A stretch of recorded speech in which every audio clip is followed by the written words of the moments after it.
વલસાડ જિલ્લામાં આજે વરસાદી માહોલ છવાયો છે। સવારથી જ જિલ્લામાં છૂટો છવાયો વરસાદ વરસી રહ્યો છે। જો કે વલસાડ શહેરમાં વહેલી સવારે વરસેલા ભારે વરસાદના કારણે શહેરના રસ્તાઓ પાણી થયા હતા, તો માત્ર 1.5 ઇંચ વરસાદમાં જ વલસાડના નીચાણવાળા અનેક વિસ્તારોમાં પાણી ભરાઈ ગયા હતા। વલસાડના છીપવાડ, રેલવે ગરનાળા, હનુમાનજી મંદિર અને એમજી રોડ પર પાણી ભરાઈ ગયા હતા।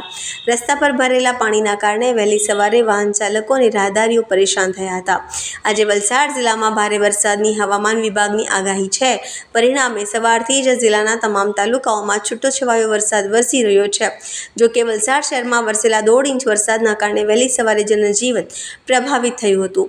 એમજી રોડ, છીપવાડ, હનુમાનજી મંદિર ચોક સહિતના વિસ્તારોમાં પાણી ભરાઈ જતા રાહદારીઓએ અને વાહન ચાલકોએ ભરાયેલા પાણીમાંથી પસાર થવું પડ્યું હતું। તો છીપવાડ અને રેલવે ગરનાળામાં પાણી ભરાઈ જતા થોડા સમય સુધી વાહન વ્યવહારને પણ અસર થઈ હતી। આથી રાહદારીઓ અને વાહન ચાલકો પરેશાન થયા હતા। હજુ પણ વલસાડ જિલ્લામાં ભારે વરસાદની આગાહી કરવામાં આવી છે।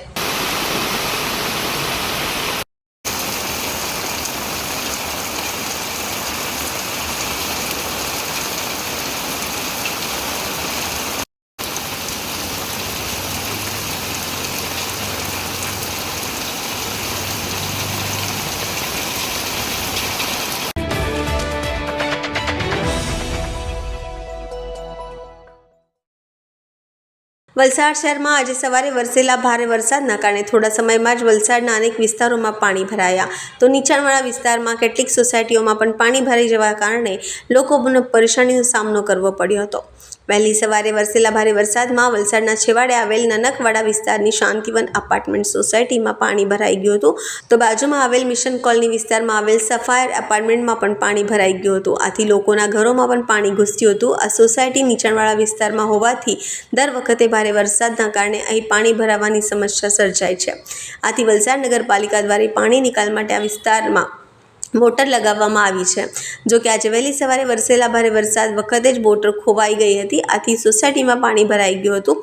જાણ થતાં જ પાલિકાની ટીમ ઘટનાસ્થળ પર પહોંચી હતી અને મોટર રિપેરિંગનું કામ ચાલુ કર્યું હતું। જો કે દર વર્ષે ભારે વરસાદના કારણે આ સોસાયટીમાં પાણી ભરાઈ જવાના કારણે લોકોને પરેશાનીનો સામનો કરવો પડી રહ્યો છે, પરંતુ આ વિસ્તારમાં પાણી નિકાલની હજુ કોઈ કાયમી વ્યવસ્થા ન હોવાના કારણે દર વર્ષે લોકો આખું ચોમાસું આવી જ હાલતમાં વિતાવવું પડે છે। મારું નામ પ્રજ્ઞા પટેલ છે। આ શાંતિવન સોસાયટીની બાજુની સોસાયટી આ દેવ એવન્યુમાંથી મેં વાત કરી રહ્યું છે અને આ હદ વિસ્તાર ગ્રામ પંચાયત નનકવાડામાં લાગે છે અને બાજુનો વિસ્તાર જે છે એ ભગડાવાડામાં છે। અને આ સમસ્યા અમારે વર્ષોથી છે ભાઈ, કે પાણી તો દર વર્ષે ભરાઈ જ જાય છે। જો કાર પાર્કિંગને એવું તમે બંધ ના કરો તો એ પાણી કારમાં પણ ઘૂસીને અમારા વાહનો પણ બગાડે છે। અને પ્લસ આ સમસ્યા અમે વારંવાર રજૂઆત કરવા છતાં એનું કોઈ નિરાકરણ આવતું નથી। અને અમારે જો વધુ વરસાદ હોય તો આ એક જ વાર નહીં પણ 4 થી 5 વાર પાણી બી ભરાઈ જાય છે અને ત્યારે અમારે બહાર જવાને અમારે અન્ય જીવન જરૂરિયાતની વસ્તુ લાવવામાં પણ તકલીફ પડે છે અમને। અને બસ આટલું જ અમે આ માધ્યમથી કહેવા માંગીએ છીએ કે આ સમસ્યાનું કશું ને કશું નિવારણ તો હવે આવવું જ જોઈએ। જયેશભાઈ ગોવિંદભાઈ પટેલ। જયેશભાઈ, કેવી પરિસ્થિતિ વરસાદમાં? બહુ ખરાબ પરિસ્થિતિ છે। આપણે બહાર નીકળવું હોય તો 1.5 ફૂટ પાણી જેવું આપણે લાગે છે, તો બહાર નીકળો તો ઘણી ખરાબ પરિસ્થિતિ છે। કયા વિસ્તારમાં એ પાણી ભરાય? આ નંગવાડા, ગુજરાત હાઉસિંગ બોર્ડની બોર્ડર, બહાર નીકળવું હોય ટિઠ્ઠલ રોડ પર બધે બાજુથી નીકળાતું નથી। શું માંગ છે આપની? કંઈ નહીં, આ રોડ જરાક પાણીની વ્યવસ્થા કરે એ રીતની આપણી માંગ છે। આ વિસ્તાર મિશન કોલોની સિરાજ બેકરી પછાડીનો વિસ્તાર છે ને તેમાં અગાડી બી પાણી ભરાઈ જતા હતા અને હમણાં મ્યુનિસિપાલિટીએ મોટર મૂકેલી હતી, પણ આજે મોટર બંધ થઈ ગઈ હોવાથી આ બધી પરિસ્થિતિ તમારી સામે આવેલી છે। એટલે આ ઘણું બધું પાણી ભરાઈ ગયું ને આ પેલા છેલ્લા 2-3 મકાનમાં બી પાણી ભરાઈ ગયા છે ને હાલત બધાની કફડી મળી ગઈ છે।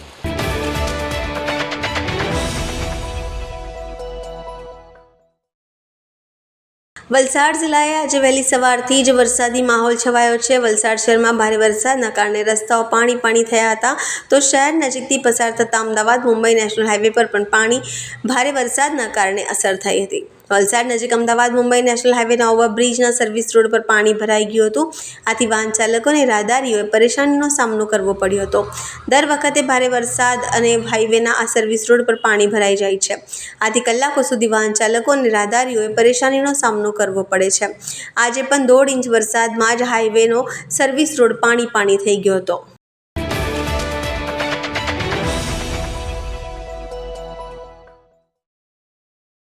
વલસાડ શહેરમાં આજે સવારથી જ ભારે વરસાદ વરસ્યો છે. વહેલી સવારે વરસેલા ભારે વરસાદના કારણે શહેરના અનેક વિસ્તારો પાણી થયા હતા. તો વલસાડના છેવાડે આવેલ નાનકવાડા અને ભાગડાવાડા વિસ્તારમાં પણ ભારે વરસાદના કારણે રસ્તાઓ પર પાણીઓ કબજો જમાવ્યો હતો.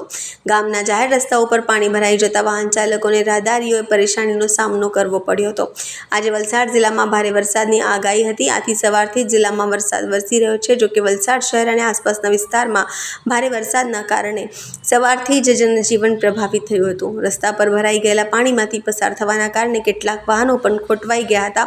આજે પણ જિલ્લામાં ભારે વરસાદની આગાહી કરવામાં આવી છે.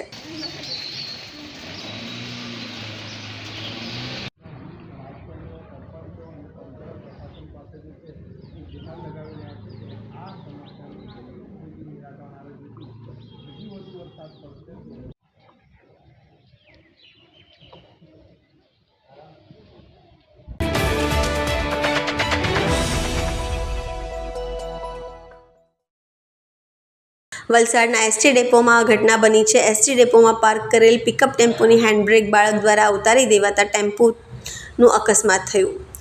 ટેમ્પો ચાલક ટેમ્પો પાર્ક કરી ચા પીવા ગયેલો હતો. તે સમયે બાળકે હેન્ડબ્રેક ઉતારી દેતા આ ઘટના બની હતી. ટેમ્પો એસટી ડેપોના ધડાન પર ઘસી આવતા ટેમ્પો એસટી ડેપોના પ્લેટફોર્મ 1 પર ઊભેલા મુસાફરને અડફેટે લીધા હતા.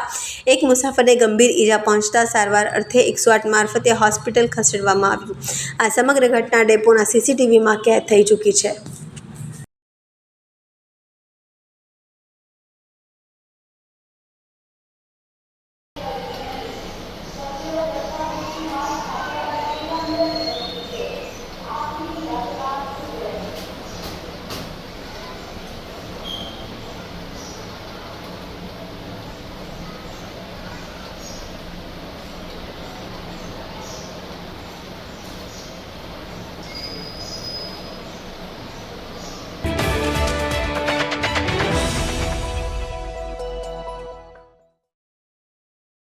વિપ્ર મહિલા મંડળે તીજ ઉત્સવ ઉજવ્યો. નવી કારોબારીએ કમાન સંભાળી. વિપ્ર મહિલા મંડળે 6 ઓગસ્ટ બુધવારે શુગર એન્ડ સ્પાઇસ ખાતે ભવ્ય તીજ ઉત્સવનું આયોજન કર્યું હતું. કાર્યક્રમની શરૂઆત મનીષા દયમા, કુસુમ પારેખ, મંજુ શર્મા અને અંજુ શર્મા દ્વારા દીપ પ્રાગટ્ય અને ટીના શર્મા દ્વારા ગણેશ વંદનાથી થઈ હતી. આ પ્રસંગે નવી કારોબારીના શપથ ગ્રહણ સમારોહ પણ યોજાયો હતો, જેમાં શ્રીમતી મંજુ શર્માને પ્રમુખ, પ્રીતિ ચોમલને સેક્રેટરી અને સુનંદા જોશીને ખજાનચી તરીકે ચૂંટવામાં આવ્યા હતા. વિદાય લેતા પ્રમુખ કુસુમ પારેખ નવી ટીમનું સ્વાગત કમરબંધ બાંધીને કર્યું હતું. સાંસ્કૃતિક કાર્યક્રમોમાં શ્રુતિ દાયમાના કાલબેલિયા, પ્રેમલતા પંડ્યાનું ભવાઈ નૃત્ય અને જ્યોતિ શર્મા અને રાધિકા દધીચના આકર્ષક નૃત્ય બધાને મંત્રમુગ્ધ કરી દીધા હતા. હાઉસી અને અન્ય મનોરંજક રમતોને કારણે કાર્યક્રમ ઉત્સાહ અને આનંદથી ભરેલો હતો. अपनी सभी जिम्मेदारियों को निष्ठा, ईमानदारी और समर्पण के साथ निभाऊंगी. मैं समाज की महिलाओं के उत्थान, शिक्षा, संस्कृति और सशक्तिकरण के लिए कार्य करूंगी. मैं संगठन की गरिमा और एकता को बनाकर रखूंगी. मैं और हर कार्य में सत्य सेवा और सद्भाव को प्राथमिकता दूंगी. ईश्वर मुझे शक्ति दे कि मैं अपनी प्रतिज्ञा पर अटल रह सकूं. जय विप्र समाज, जय भारत.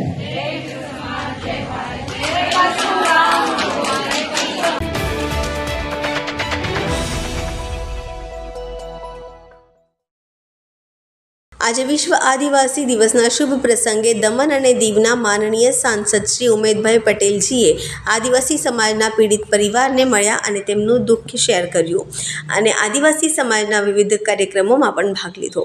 સાંસદ ઉમેશભાઈ પટેલે આજે નાની દમણ આદિવાસી પરિવારને મળ્યા, જેમના ઘર ખાનગી જમીન પર હોવા છતાં દમણ વહીવટી તંત્ર દ્વારા તોડી પાડવામાં આવ્યા હતા અને દાદરા નગર હવેલીના ચિસ્ટા ગામના વિનોદ દાંડેકર નામના આદિવાસી યુવાન મધુબન ડેમમાં માછલી પકડવા ગયો હતો, જેને ડૂબી જવાથી પોતાનો જીવ ગુમાવ્યો હતો. તે ચિસડા ગામ ગયો અને તેના પરિવારને મળ્યો અને તેમને સાંત્વના આપી હતી. આજે વિશ્વભરમાં વિશ્વ આદિવાસી દિવસ ઉજવવામાં આવી રહ્યો છે. સાંસદ ઉમેશભાઈ પટેલજીએ પણ દમણમાં આદિવાસી સમાજના કાર્યક્રમમાં અને દાદરા નગર હવેલીમાં પણ આદિવાસી સમાજના કાર્યક્રમમાં પણ ભાગ લીધો.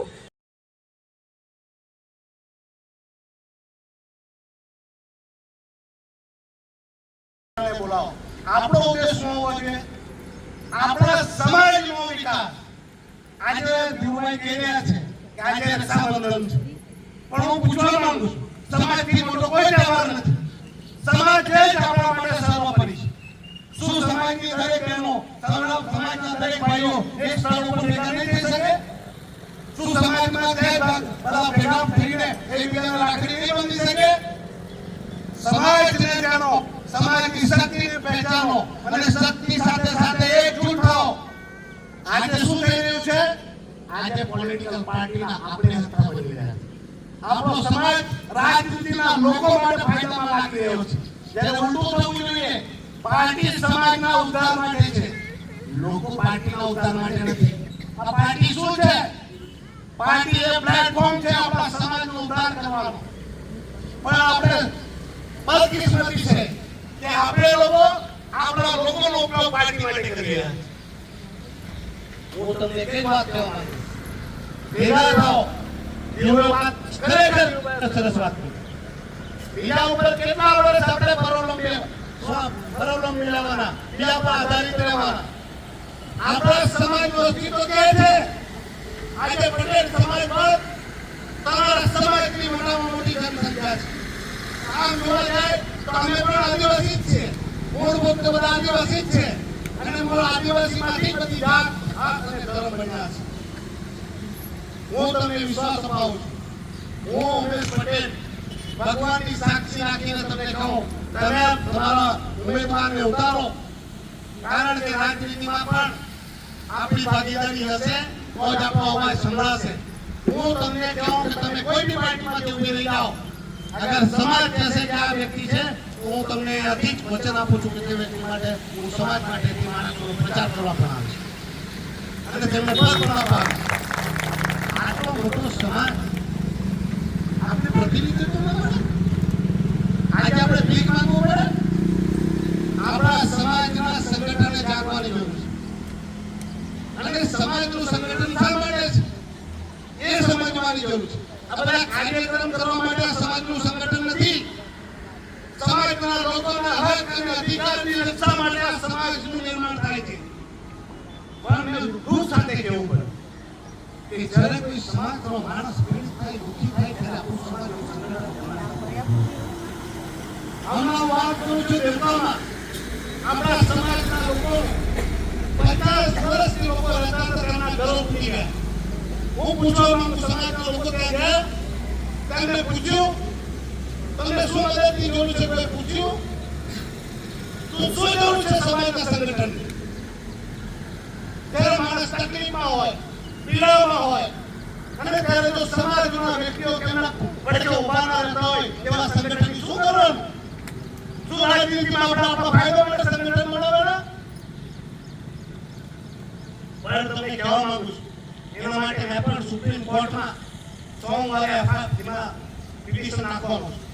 આવી રીતે મારા સાથે ભાવિકભાઈ ઉભા છે, પીડું ઉભો છે. જ્યારે ટીચરોની વાત આવતી કે પછી આપણા મેડિકલની સીટ ઋતુભાઈ નહીં રહ્યા, પણ જે આપણા સુરેશભાઈની દીકરી, ચિમનભાઈની દીકરી, એમના હકની સીટો જ્યારે બીજા સમાજના બહારના માણસો લઈ ગયા હતા, આપણે ભેગા થઈને લડતા. ક્યાં ગયું બધું? શા માટે આપણે બીજી પાર્ટીના એકબીજાના ગુલામ બની રહ્યા છે?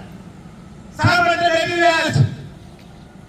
આપણા આદિવાસીનું ઘર, બાર, દુકાન તૂટે અને આપણે ચૂપચાપ બેસીને તમાશો જોઈએ, આ દુર્ભાગ્યપૂર્ણ છે. આપણા સમાજના માણસોને મળો, એમને મુલાકાત કરી, એમની વેદના, એમનું દુઃખ, એમની પીડાને સમજો. અરે ગમે ત્યારે આવવાના, ગમે ત્યારે ઘર તૂટી નાખવાના. આજે આપણા આદિવાસીના લોકોએ આત્મહત્યાઓ કરી છે. શા માટે આપણો આદિવાસી આત્મહત્યા કરવા માટે મજબૂર થઈ રહ્યો છે? ભલે બધાની વાત હોય, પણ વાત આપણા સમાજની છે. આજે એક એક વ્યક્તિ આવી રીતે તૂટતો જશે, એક એકના ઘર તૂટતા રહેશે, એક એકના મકાન તૂટતા રહેશે, કોઈની દીકરીનું એડમિશન નહીં મળશે, આપણા દીકરાઓને એક એક કરીને નોકરી નહીં મળશે. આપણે શું તમારું જોવાનું? શું આપણે રજૂઆત નહીં કરવાની? તમને વાત મારી ખોટી લાગે તો મને માફ કરજો, પણ આ વાસ્તવિકતા છે. સમાજ એકજૂટ હોવું જોઈએ અને એમાં પક્ષપાતી નહીં હોવી જોઈએ. પાર્ટી ગમે તે હોય, સત્તા કોઈ બી હોય, સત્તા ભાજપી જે કહ્યું હતું, સત્તા આવશે, સત્તા જશે. આજે એક પાર્ટી રાજ કરશે, બીજી કાલે બીજી પાર્ટી રાજ કરશે. એ પાર્ટીઓના ચક્કરમાં આપણામાં વેર નીકળવી જોઈએ. આપણામાં એક થઈને જ્યારે સમાજ એક થઈ જાય, કોઈનું ઘર તૂટવું હોય, કોઈનું દુકાન તૂટવું હોય, ને આ આદિવાસી એક મળીને તેની ઘરે પહોંચી જાય, તો કોઈના બાપની તાકાત છે કે ઘર તોડે?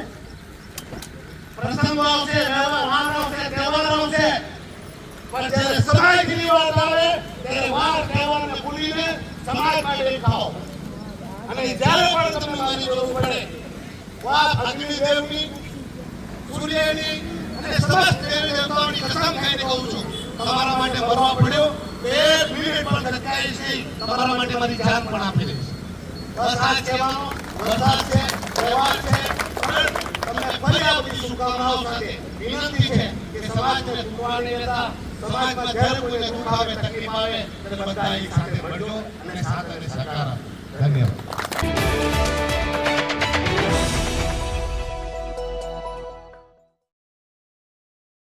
સર્વ આદિવાસી સમાજ દ્વારા સંયુક્ત રાષ્ટ્રના વિશ્વના આદિવાસી લોકોના આંતરરાષ્ટ્રીય દિવસ નિમિત્તે આજે સાંસ્કૃતિક શોભાયાત્રા કઢાઈ. રેલી સામરવર્ણીથી શરૂ થઈ હતી. આંબલી ફૂંકવારો અને ખીલવણી માર્ગે આગળ વધી હતી, જ્યાં શહીદ બિરસા મુંડાને શ્રદ્ધાંજલિ આપી અને અંતે દાંડુલ ફલિયા ખાતે સમાપ્ત થઈ. પરંપરાગત ઢોલ તાશા અને વાદ્યોની ધૂન સાથે આદિવાસી વસ્ત્રોમાં સજ્જ યુવા મહિલાઓએ નૃત્ય ગીતથી રંગત વધારી. વારલી સહિતની આદિવાસી કલાથી અલંકૃત બેનરો, સૂત્રોચ્ચાર અને સ્વયંસ્ફૂર્ત નૃત્ય વર્તુળોએ માર્ગ ઉપર ઉભેલા જનસમુદાયને મંત્રમુગ્ધ કર્યા હતા. ઉદ્યોગ ધંધાઓ માટે જાણીતું કેન્દ્ર હોવાના કારણે અહીં બધા ધર્મો અને વિવિધ રાજ્યોના લોકો રહેવા કામ કરવા આવે છે. આજે રેલીની જીવંત ઝંકાર અને આદિવાસી સંસ્કૃતિએ તેમને પણ આકર્ષ્યા. ઘણાએ તાલ મળાવ્યો અને સાથે ચાલ્યા અને ઉત્સવનો સહભાગી બન્યો. કાર્યક્રમ દાદરાનગર હવેલી સાંસદ કયાબેન ડેલકર, કોંગ્રેસ અધ્યક્ષ પ્રભુ ટોકિયા, દમણ સાંસદ ઉમેશ પટેલ તેમજ સંકલ્પના અધ્યક્ષ હિરેન પટેલ અને ઉપાધ્યક્ષ બ્રજેશ ભુસારા ઉપસ્થિત રહ્યા હતા. ઘણા લોકોએ નોંધ્યું કે લાંબા સમય બાદ પ્રથમ વખત વિવિધ પક્ષોના નેતાઓ આદિવાસી સમાજના સામાન્ય ધ્વજ હેઠળ એક મંચ પર દેખાયા હતા. ચર્ચાઓ મુજબ નવેમ્બરમાં આવનારી ચૂંટણીઓ પણ આ ઐક્યનું એક કારણ હોઈ શકે છે. કઠોળી, ઢોળિયા, પટેલ, કોળી, કોકણા, વારલી અને હલપતિ સહિતના સમુદાયોની વ્યાપક ભાગીદારી રહી. દાંડુલ ફલિયા ખાતે સંગીત પ્રાર્થના સાથે કાર્યક્રમ શાંતિપૂર્ણ રીતે પૂર્ણ થયો અને વારસાગત ભાષા સંસ્કૃતિના સંવર્ધન તથા અધિકારો માટેની પ્રતિબદ્ધતા પુનરુચ્ચારિત થઈ. દૂર અને જે તારપા છે, દૂર અને તારપાવાળા ભાઈઓ આપણે જે પારંપરિક વાજિંત્રો છે આપણે વગાડીશું. દૂર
જે બ્રિજની અંદર છે એ બધી